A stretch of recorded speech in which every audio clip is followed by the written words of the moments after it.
Muchas gracias, señor presidente. Señorías, el futuro no es una estación desconocida, se construye con las decisiones que tomamos en el presente. Pues bien, si nos remitimos a la época del Gobierno del Partido Popular con el señor Aznar, ahí podremos comprender una gran parte de los problemas que asisten en este momento y que han ocurrido con la industria española. En los últimos 15 años, el peso de nuestra industria sobre el PIB ha pasado del 21% al 16%.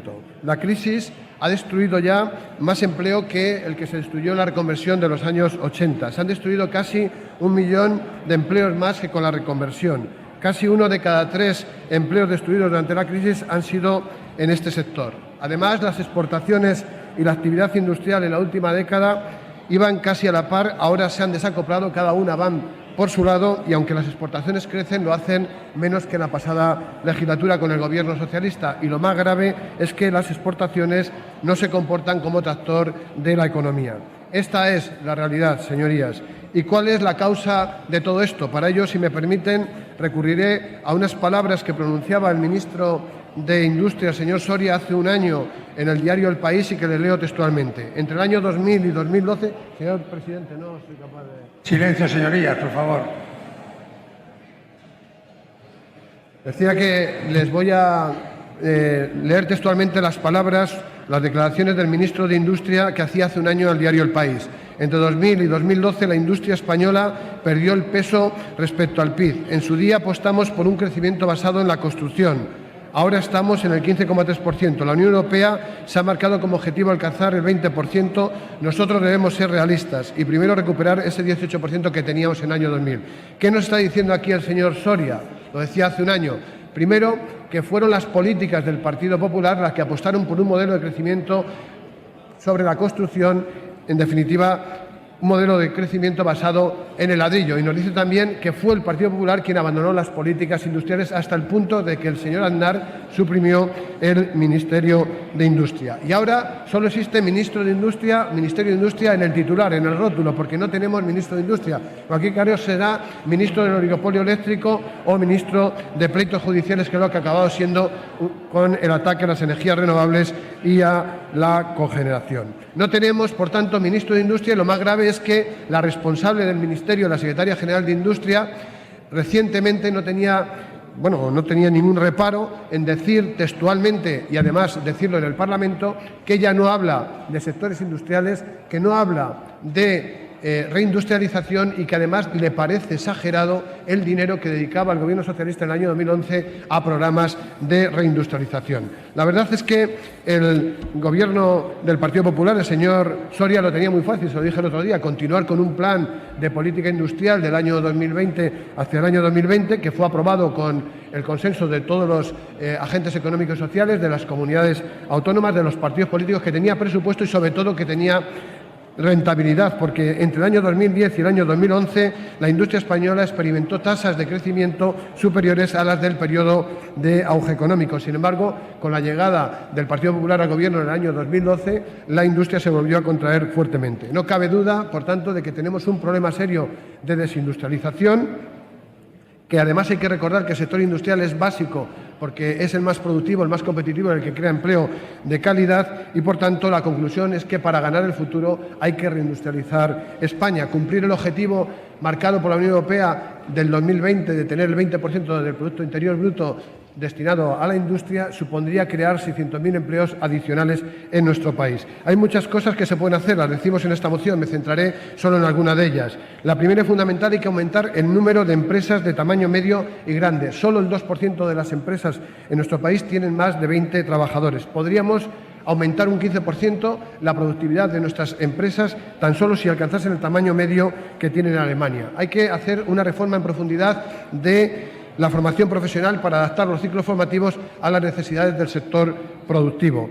Es necesario una transición energética para bajar los costes energéticos, que es la principal causa, el principal problema de falta de competitividad de nuestras empresas. Es necesario aumentar los presupuestos en I+D+I y correlacionarlos y colaborar con el sector privado. Y, por último, la reindustrialización pasa por una apuesta clara por sectores de futuro. Hay que apostar por las energías renovables, apostar por el ahorro y la eficiencia energética, apostar por que una parte del sector de la construcción se dirija hacia la rehabilitación de vivienda con un componente de eficiencia energética. Por tanto, señorías, termino, es necesario reindustrializar España, por eso les pedimos que apoyen esta moción, porque sin industria, lo he dicho en más de una ocasión, no hay país, sin industria no hay futuro y sin industria no hay empleo de calidad. Muchas gracias. Gracias, senador Alique. Para la defensa de la enmienda. Sí, muchas gracias, señor presidente. Desde el escaño, pero lo haré breve. Coincidimos plenamente con la enmienda que presenta el senador de Izquierda Unida, Jesús Iglesias.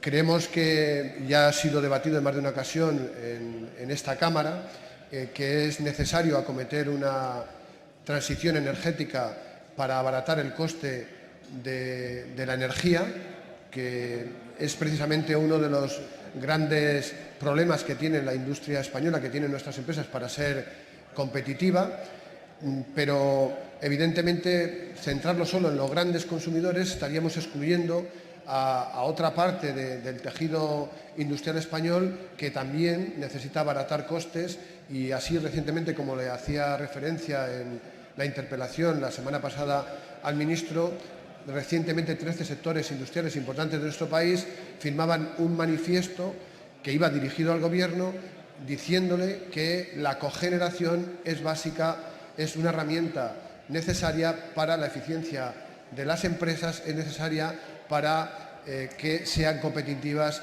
en un mercado que está globalizado y que, por tanto, necesita uno de los factores más importantes como costes totales de una empresa abaratar. Por tanto, como le comentaba anteriormente, dentro de la moción va recogido el apoyo a la eficiencia energética, el apoyo a las energías renovables, y nos parece que debe quedar en esos justos términos, porque en otras iniciativas que se han presentado hemos debatido y además incluso hemos incluido estas enmiendas y las hemos aprobado. Pero si le parece, no la vamos a admitir, no porque no coincidamos con ellas, sino porque desvirtúa un poco la moción. Muchas gracias.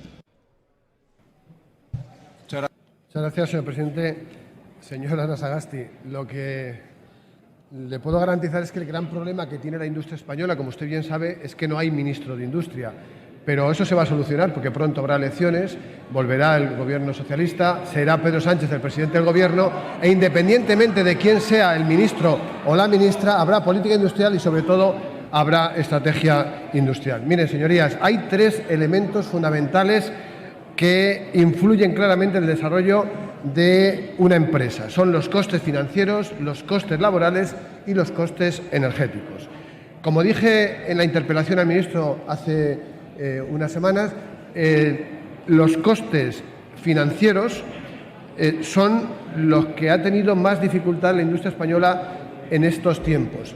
Sobre todo porque la mayoría, un 90%, está integrada por pymes que tienen dificultades para exportar y que además están centradas en segmentos de tecnología baja y muy baja que les hace mucho más difícil competir en un mundo globalizado. Y han tenido serias dificultades para la financiación, para acceder al crédito. Y cuando lo han hecho se han financiado el doble que una empresa alemana, y ello ha sido perjudicial para su competitividad. Por tanto, el primer elemento al que me refería, el de los costes financieros, no han tenido resolución por parte de este Gobierno en esta legislatura. Primer fracaso del Gobierno. Los otros dos costes, los laborales y los energéticos, resulta que el Gobierno ha decidido impulsar reformas por la vía de bajar los costes laborales, pero no por la vía de bajar los costes energéticos. Con la reforma laboral, el Gobierno ha facilitado el despido, ha precarizado el empleo y ha bajado los salarios. La consecuencia es que se ha creado una nueva clase de trabajadores, los trabajadores pobres. El Gobierno ha pretendido mejorar la productividad a costa de precarizar el empleo, convirtiendo a los trabajadores españoles en los chinos de Europa. Por contra, los costes energéticos han crecido sustancialmente. Hay que recordar que entre un 20 y un 30%, cuando no más en algunas empresas, es el coste de los costes energéticos significan sobre el total del coste de producción de una empresa. Y precisamente los costes energéticos es el principal problema que han tenido estas empresas para ser competitivas en un mundo globalizado. También, con la contrarreforma energética del Gobierno, se ha atacado a la cogeneración, que es una herramienta básica para la industrialización de España. Y es que, efectivamente, como decían 13 sectores industriales recientemente en un manifiesto: sin cogeneración no hay industria en nuestro país. Y esto lo han entendido muy bien países como Alemania, que a pesar de tener una industria fuerte, una industria competitiva, sin embargo han hecho una clara apuesta por la cogeneración. Este, además, es otro ejemplo de cómo el gobierno del Partido Popular camina en dirección contraria a lo que hacen otros gobiernos de países desarrollados. De esta manera, países como Alemania apuestan por las energías renovables, apuestan por la cogeneración, al mismo tiempo que vemos que el gobierno español las penaliza y las ataca. El resultado de la política económica del gobierno no puede ser más desalentador, como reconocía recientemente el director de UNESIR. Decía, le recuerdo, que todo lo que hemos ahorrado, decía él, con la reforma laboral se lo ha zampado el recibo de la luz. Pero más clara seguramente ha sido la propia secretaria general de Industria del Ministerio, que ha dicho en sede parlamentaria que no hay empresa que no vaya a su despacho y que el principal problema que le plantee no sea el de los altos costes energéticos. Señorías, las políticas del Partido Popular han hecho menos competitivas a nuestra industria, menos competitiva nuestras empresas. Con las políticas del Partido Popular se ha hecho estragos para la clase media y ha hecho a los pobres más pobres y a los ricos más ricos. Recientemente conocíamos un informe en el que ha crecido un 40% el número de ricos en nuestro país, al mismo tiempo que han crecido las bolsas de pobreza y que hay desigualdad, hasta el punto de que somos, según la Unión Europea, el segundo país donde más han crecido las desigualdades. Las mismas políticas antisociales y neoliberales del Partido Popular han producido un efecto: el de crear más ricos, que sean los ricos más ricos, y el contrario, es decir, que haya más pobres y que sean cada vez más pobres. Les recuerdo que hay 2,5 millones de niños que sufren la pobreza infantil, que hay 3 millones de desempleados que no cobran prestación y que hay 400.000 jóvenes que han tenido que marcharse de este país para ganarse la vida. Es evidente que hay que cambiar esta realidad, que hay que cambiar esta situación, y para ello es fundamental, en primer lugar, derogar la reforma laboral que ha instaurado la precariedad. En segundo lugar, como decía, la industria tiene que pasar a representar un 20% del PIB. Hay que dejar de castigar fiscalmente a las pequeñas empresas que quieren dar el salto a ser medianas. Hay que crear un banco público de inversión, como ha hecho países como Alemania, para garantizar la financiación real de las empresas. Y por último, termino, señor presidente, hay que apoyar la economía verde, hay que apoyar las energías renovables, hay que apoyar la rehabilitación de viviendas con un componente sostenible, porque, como dice un informe de la OIT, con ello podríamos crear hasta 1 millón de empleos de aquí al año 2020. Ya sabemos que el Partido Popular no lo ha hecho, sabemos que no lo hará, pero no se preocupen, como le decía a la señora Ana Sagasti, en unos meses habrá un ministro socialista que hará política industrial. Muchas gracias. Muchas gracias.